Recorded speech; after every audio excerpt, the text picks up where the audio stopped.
Hello, everybody, and welcome to That's Hot podcast. I'm your host, Christian, and here with the fantastic and fabulous Tambaurlon. Yay! I'm so excited to be here. Thank you for the awesome intro. Also, I figured we shouldn't be telling, also, why do people care? But also, it's kind of weird. Like, why would I say my last name? you know? Like, here's Tambaurlon, but, why do they need to know your last name? Slash social. Slash mailing address. Yes. Unless there's checks. You don't need to know. Look, and I can accept all checks through digital platforms. You don't have to know any personal information. Right. Today we have a very exciting episode. It is all about Carine Roitfeld, the former editor in chief of French Vogue or Paris Vogue. Yes. And okay, so are we just going to get right into it? They said she was working there for 10 years and that she felt like the job was limiting hmm her creativity. She said, I think it's time to do something different. I have no problem with Jonathan, and he understood me very well. I had so much freedom to do everything I wanted. I think I did a good job. Like, what? But for some context, the fictitious Miranda Priestley in Devil Wears Prada, which is closely relating to Anna Wintour, the French character was.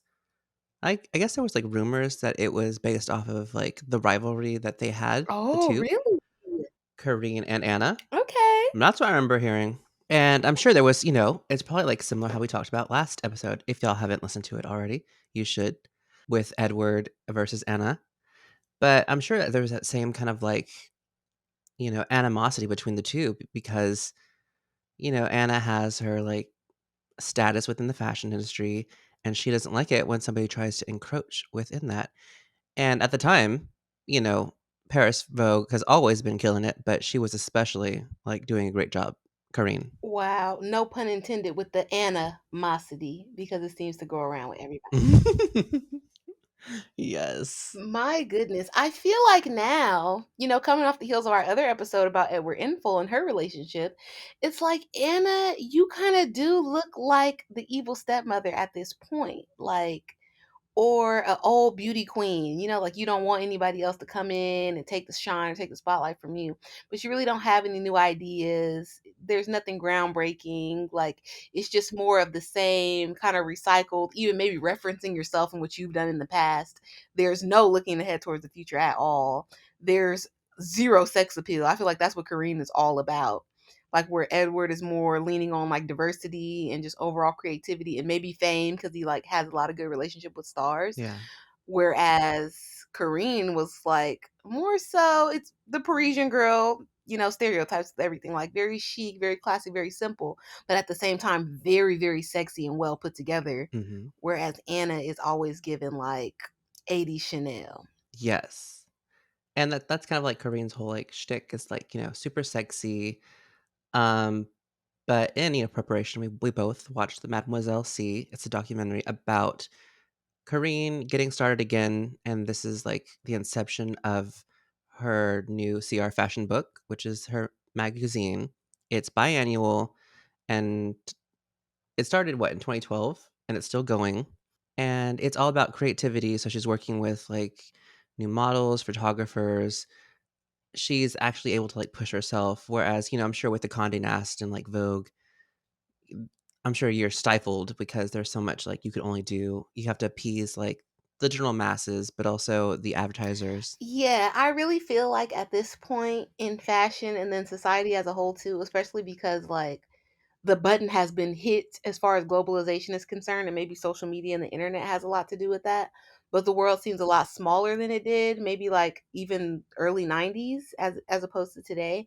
So for a person or a magazine company to really put it on, oh, like you have to appease all of these people. Like, no, you don't. You're only appeasing your advertisers because people have, at this point, kind of seen it all. Like, my grandma is 75. She knows who Cardi B is. She's very aware. Like, they put this stuff is on daytime TV, on the late night shows and all of that. So the idea that you can't kind of push the boundaries in print, or certain institutions don't want you to go too far and they put it on with the public, taste are. It's never the case, at least for me at this point in time. Like, it's never the case. It's always your advertisers don't want to be associated with these things because they don't want people in their fake outrage to, hurt the pockets at all. Mhm, mhm. So we have to do everything kind of like similar to YouTube monetization. Like, we're walking a very fine line on what can be said and done. And, we can still put a spaghetti sauce ad up in between this. So true. Yeah, like if you are showing a little too much or even saying a little too much, strong opinions, those sort of things, like they're not as readily accepted when you're relying on a check. And at this point, Vogue, it has to be like outside companies because it's not fashion companies because they will be for anything goes. They're the most artistic. Mhm, mhm. So it has to be like your other advertisers, and I don't know who those people are because everything has gotten so conglomeratized. Like, this company owns that company, that owns that company, so it's all babushka dolled up. Like, we don't really know who owns what. Interesting that you referenced Babushka because she, Karine, is of, like, Russian descent. Like, she's Parisian born, but her, like, what was it, ethnic background? Yes, Eastern European. Yeah, so she's originally from Paris. She was born September 19th, 1954, so she is currently 68 years old. Young. She started out as a model, and that's how she got into fashion, but also her parents were, creatives, and that's how she was exposed to, like, art and fashion. But from being a model, she then moved into journalism and that side of it, and then eventually made her way to, I think first she was fashion editor at Vogue, and then eventually, as Tamberlin said, from 2001 to 2011, she was the editor in chief. It's so interesting that first she was a model because, like, that's the same story with Grace Coddington, and that's kind of the story a little bit with Anna Wintour. Mhm. Or at least that's, what people try to kind of push that narrative a little bit, like, oh, she was out and she was cool and, being seen. So it's so interesting that model to fashion industry insider pipeline. I don't feel like that happens as much anymore. No, because, like, just think at the end point, you have to have still, like, journalism, I don't know, integrity, just, like, the ability to write and know your fashion and costume, like, history, and, I'm sure these ladies, learned as much as they could on the job, but there's so many more qualified people out there, Yes. not other than Yes. models. And like, not to make this all snooty, but people that actually went to school and like were educated in these things and had a focus on these things and then don't just know it by happenstance or by being around or don't know it. No shade to bring this person up, but like a person like Alexa Chung, Mm. she's the most recent model turned fashion journalist insider that I could think of. And there's like so many missteps made on her behalf, and probably, very innocently because she did not come from that background. She was just kind of given the opportunities because she was nice and she seemed cool, or she had the it girl thing going for her. Yes, totally. So it's kind of like uh, almost nepotism, I guess. So she got in, because she was pretty and because she knew the people. It is really just like who you know. Eventually, she did come out. I watched this like YouTube like documentary that somebody did. It was really good, but about how Alexa Chung created her Alexa Chung line. And of course, you can surround yourself around with as many like credible people, but she didn't know what she was doing with as far as like who was our market and like Hmm. eventually she did have to fold her fashion line, but like what does she know about fashion? Like I wa- design yes, and I like the watched actual that. business. Yes, I watched that. Oh, It was like all hype and kind of connections that even got the line to exist. And then it yeah. was sort of like, oh, the pandemic and this and that happened. Like, no, this was not well executed, not well thought out at all. Nope. And it seemed like even in the creation, the inception of the brand, how they were delivering and all that, it was very much so created by, I hate to be this person all the time, but like a rich white girl bubble. Like, it's Mhm. you and your five people that you're close to, and y'all are around the same people and you do the same things, and it seems like a great idea to you. You did not step outside and go to a local mall or hit the street at all to see like what was really going on, what people were really buying or wearing, and the price points for those things. You were just like, "I think this is a cool idea, and I think you could sell it, and it would be fun, and, like, people will love it. Mm, People love you." right? And so that's how she got her start, Carine. Very interesting. And then for a time, she was over at Tom Ford with I mean, at Gucci with Tom Ford. Yeah, like in the 90s. So it's like peak Gucci, well, for Tom Ford. She was, I guess, his muse, and they worked together to create some like iconic images. There was that one that like everybody refers to where they cut out the G in the pubic hairs of the model, female model. Mm. Mhm. So all their images, of course, were just like very sexy. They both have that same like aesthetic. So they were a good pair. But in watching the documentary, she took us through like what it took for her, like the inception of the idea to create her own magazine. Yes, and it was very intense. Yes, so much work. And then also, to do the editorial, like images and getting the gowns. And of course, there's always the politics of fashion and how, like, where they're going to get the clothing done. Like from the couture shows, like they had to shoot at night. And then they also had to, at some point, they kind of had a cease and desist. More so, just like Condé Nast was pressuring the creatives to not work with her. That was the craziest part of it to me. I'm glad you said that because it was like she had not even released any images, but just the idea that they were like hearing about her working with certain designers, or because like we said, like the politics of fashion, maybe some shady PR like sent an email like, oh, Karine got XYZ dress and blah blah blah. And Vogue is trying to kind of swat her down and kill any potential competition because like they knew it would be better. They knew it would get more hype. It would be more, I don't know, thought provoking than what they have going on because of that advertiser, abusive relationship they're in. Right. And then it circles back because, like, everywhere online and, of course, in the documentary, they, state that they amicably, like, divorced or, like, the relationship divorced. Hmm. But why then would they try to, like, blackball her if it was amicable? Makes no sense. And it further lends to the idea that like Condé Nast in Vogue is a toxic work environment. And we've heard that over the years from various people, various dissenters, but they're always labeled. But it kind of is like another fact on that checklist that, yeah, that it does seem that way. Mm-mm. There's something there.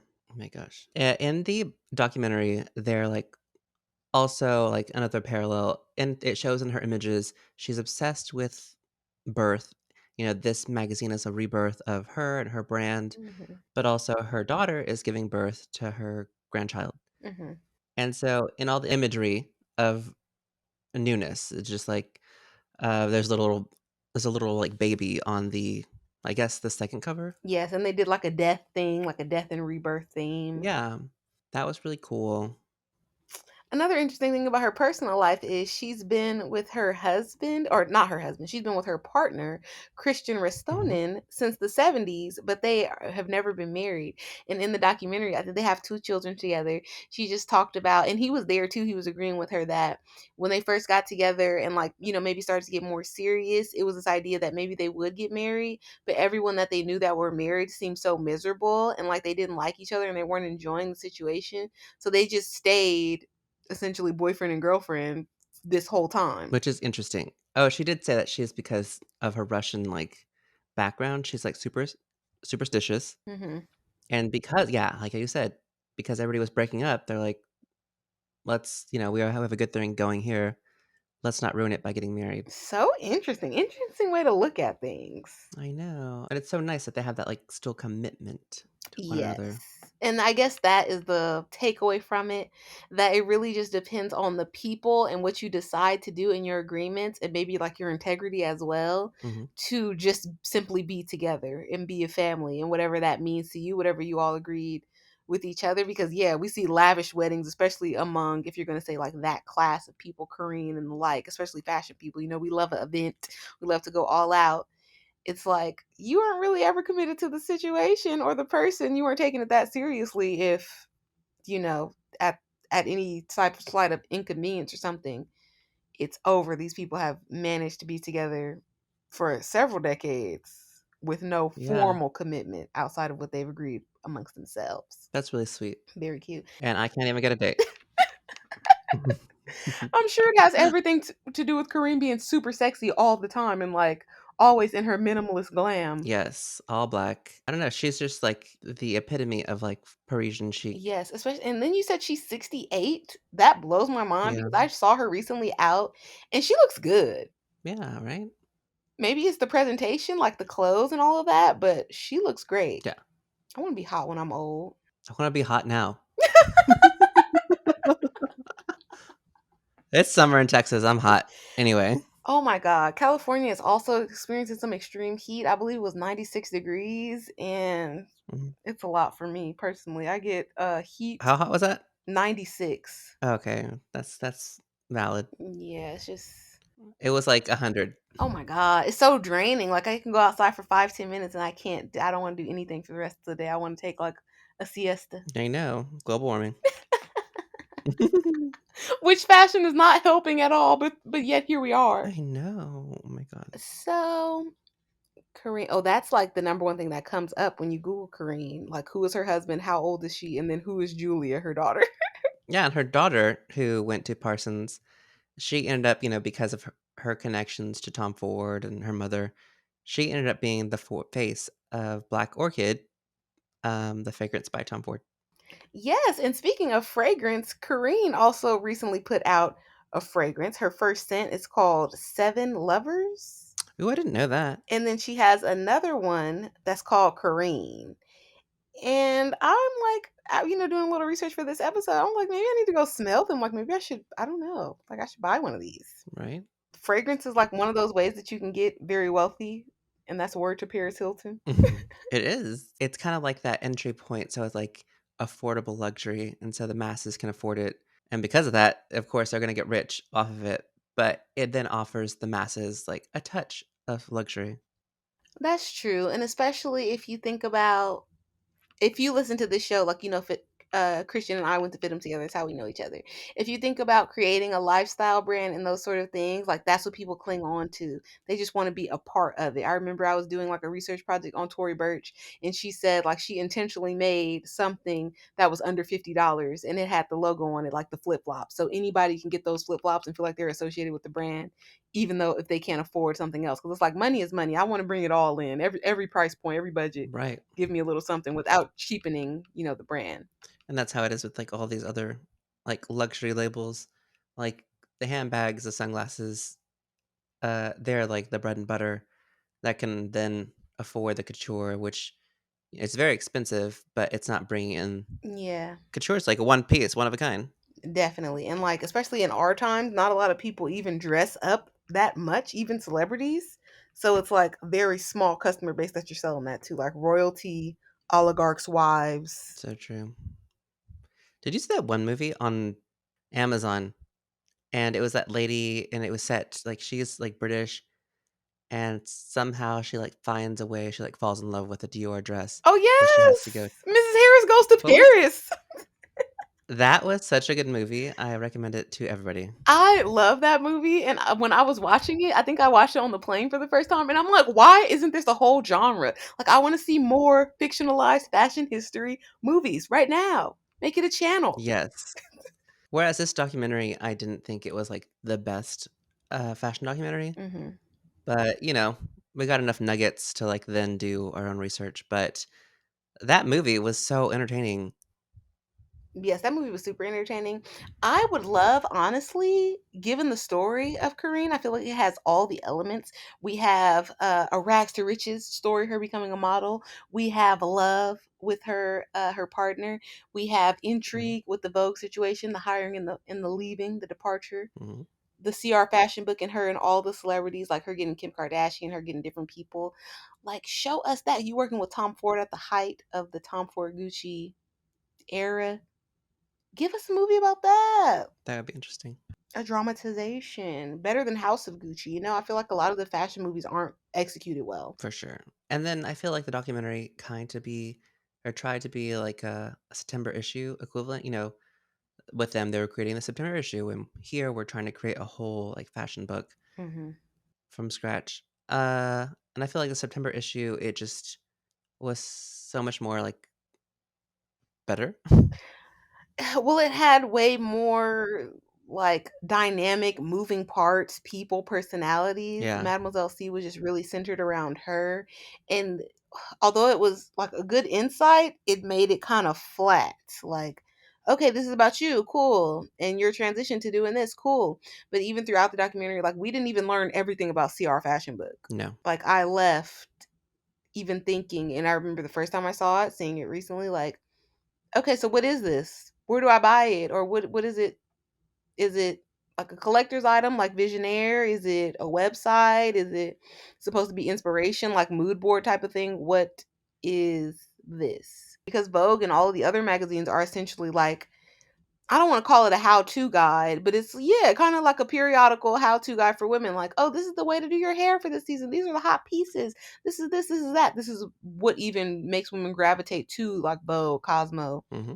So, what are you giving us, Kareen?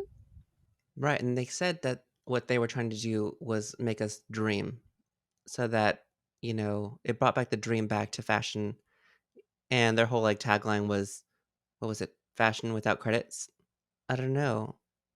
Also, I didn't care for Kate Upton in that like what was it the main like story, Yes. and it also didn't age well because I mean it's not on their part, but at some point they have Harvey Weinstein and he's talking about how much money, like, they've raised at the Amphar, gala, and then another point, they brought up Bruce Weber, and I forgot what was his allegations? It was, like, inappropriateness with, Sexual misconduct allegations. right?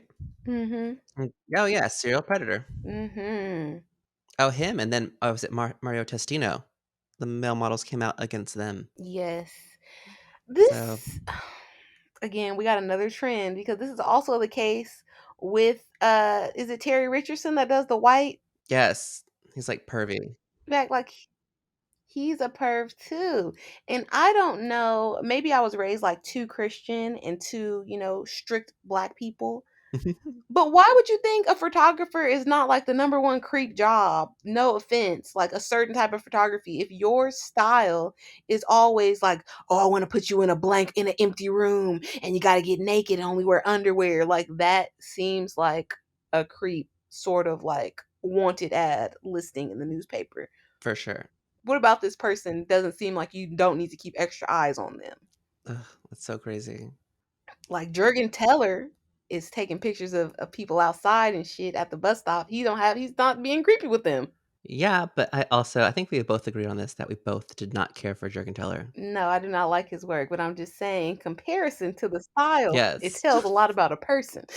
Yes, totally. This past week, I was helping my, coworker, and we were shooting on location, and there were 2, very beautiful models we were dealing with, and even, like, with I had everything styled out and whatever, and I don't know, it's just, like it's so weird. Uh, how would you or, like, the photographers not feel guilty or, I don't know, discomfort? Like, Like I don't know what I'm discomfort trying to say. with what? Like what you mean like awkward moments like helping them change or directing them or like in what way? Let's expand on this. I don't even wanna touch you because, like, that's your personal space. See, these are a I'll sign. dictate to you. I was like, "Do this, move this, whatever." It's like, I'm not touching you. These are the signs of a non-creepy photographer, ladies and gentlemen. For all you guys and gals out there and non-binary folk, somebody's like trying to feel on you and move your arm for you and be weird. Oh, I think you should get in the bathtub. Oh, I think we should pour cereal on you. You know these weird things. Oh god. You gotta have your antennas up. Like, okay, this is not. I understand creativity, but there are limits. You hear Christian is a very creative person. He's done a bunch of photo shoots, very beautiful, No, thanks. not creepy at all. No weird vibes in them. And it seems like fashion was like a breeding ground for that kind of stuff, like very predatory behavior. Is it because everybody's like young and hot? I was thinking about the other night just because, like, especially with creatives or artists, I feel like sometimes do you think they, like, push themselves for the sake of pushing it, and then sometimes maybe, like, the moral compass gets lost? Oh, definitely. Definitely. Yeah. even in maybe in the moment, and it seems like this is Mhm. more prevalent in the male female and then male male dynamic. I'm sure there's a female abuser out there somewhere, Yeah. but it seems way more prevalent in the male male and the male female dynamic, right? Because all the claims, the alleged claims against Alexander Oh, Wang yeah. follow the same storyline. Like, oh yeah, oh I think you're so cute. Like, yeah, you should definitely be in a. We should work together. You should be in my show. You should be in a campaign. Blah blah blah. And then like you end up back in his apartment or in some strange hotel room, like doing something that maybe you weren't as comfortable doing, but you thought like maybe you had to because you didn't want to be mean or you didn't want to lose your opportunity and blah blah blah. So you go along with it. And then it seems like the same that same dynamic on the female male side. Like, oh well, he's a really big photographer. Like, I don't want to say, and like maybe I'm not comfortable wearing this, but I'm just gonna do it this time because it's Vogue or it's he has these connections, and people kind of let their guard down. Right, so, like, that power dynamic, Mhm. Weird. just awful. And then we can't talk about it because, that's not cool. That's not chic. That's not fashionable. We can't talk about suffering. No. Interesting. I don't know why Kareen never came out like, and maybe she did, just not in the circles that we would be aware of, like as a stylist or as a creative director for some brand. Because it seems like the whole dream that she's trying to create is like on along the lines of a Karl Lagerfeld and what he did with his fashion show presentations. Right. So like, why wouldn't you use that effort there instead of like a book that you're gonna sell twice a year? Yeah, and then she does, like, consulting and, like, styling on the side, but it would be cool to see her in, like, as a fixture in that role at, like, a brand. But also, I guess it's nice that because she's, the stylist in her own third party, she can pull from all the brands, and her dream can be that much bigger. That's true for CR Fashion Book. Like, I'm not saying at all to do away with it. I think some of the images that have come out of it have been very, very cool. But just as you said, like being a fixture at a brand, or maybe a couple, like Carl did a couple. Oh, yeah. Maybe you could be doing something like that, like infusing that Parisian girl, sexy chic, minimalist, Oh, yeah. but sometimes over the top glamour style into, because now it seems like they're hiring anybody. Like they're picking people up off the street, they're getting people out the back room, Mhm. atelier people that are about to quit an atelier, like, hey, you want to be in charge? Like, so and so just passed out from stress, mental health illnesses. You want to be next? Come on up here. Yes. It doesn't seem like anybody can really handle the pressure. Like they're taking people out after one season. Mhm. Seems odd. So true. Well, guys, I feel like you should Google Carine Roitfeld. If you're not familiar with her, definitely look her up because her style, for me, is very chef's kiss. I love it. And now that I know how old she is, I'm even more impressed because that lady does a mean size split. She always has on some sexy strappy heels. She's always wearing mesh and see-through and lace. My goodness. She's only a few years younger than my grandma. Like, I'm amazed.